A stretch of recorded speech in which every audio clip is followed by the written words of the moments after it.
Sans honneur que précaire, sans liberté que provisoire, jusqu'à la découverte du crime. Sans situation qu'instable, comme pour le poète la veille fêté dans tous les salons, applaudi dans tous les théâtres de Londres, chassé le lendemain de tous les garnis sans pouvoir trouver un oreiller où reposer sa tête, tournant la meule comme Samson et disant comme lui, les deux sexes mourront chacun de son côté.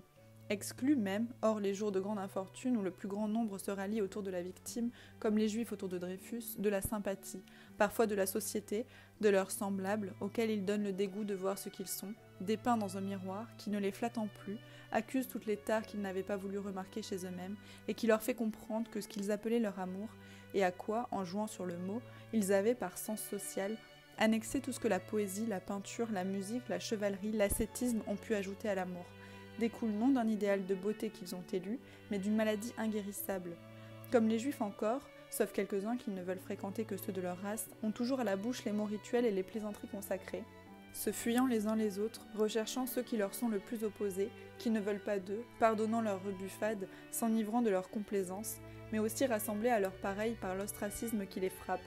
l'opprobre où ils sont tombés, ayant fini par prendre, dans une persécution semblable à celle d'Israël, les caractères physiques et moraux d'une race, parfois beaux, souvent affreux, trouvant, malgré toutes les moqueries dont celui qui, plus mêlé, mieux assimilé à la race adverse et relativement, en apparence, le moins averti, accable celui qui les demeurait davantage.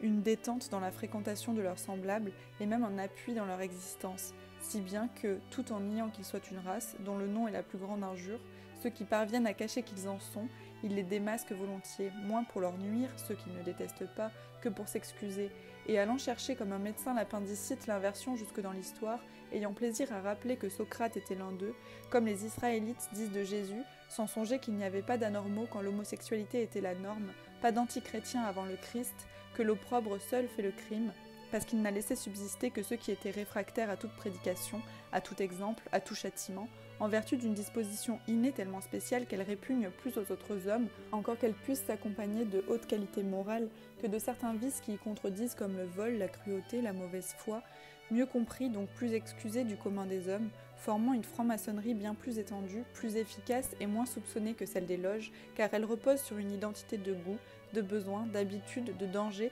d'apprentissage, de savoir, de trafic, de glossaire, et dans laquelle les membres mêmes qui souhaitent de ne pas se connaître, aussitôt se reconnaissent à des signes naturels ou de convention, involontaires ou voulus, qui signalent un de ses semblables au mendiant dans le grand seigneur à qui il ferme la portière de sa voiture, au père dans le fiancé de sa fille, à celui qui avait voulu se guérir, se confesser, qui avait à se défendre, dans le médecin, dans le prêtre, dans l'avocat qu'il est allé trouver, tous obligés à protéger leurs secrets, mais ayant leur part dans le secret des autres que le reste de l'humanité ne soupçonne pas, et qui fait qu'à eux les romans d'aventure les plus invraisemblables semblent vrais, car dans cette vie romanesque, anachronique, l'ambassadeur est ami du forçat. Le prince, avec une certaine liberté d'allure que donne l'éducation aristocratique et qu'un petit bourgeois tremblant n'aurait pas en sortant de chez la duchesse, s'en va conférer avec l'apache, partie réprouvée de la collectivité humaine, mais partie importante, soupçonnée là où elle n'est pas, étalée, insolente, impunie là où elle n'est pas devinée, comptant des adhérents partout, dans le peuple, dans l'armée, dans le temple, au bagne, sur le trône, vivant enfin,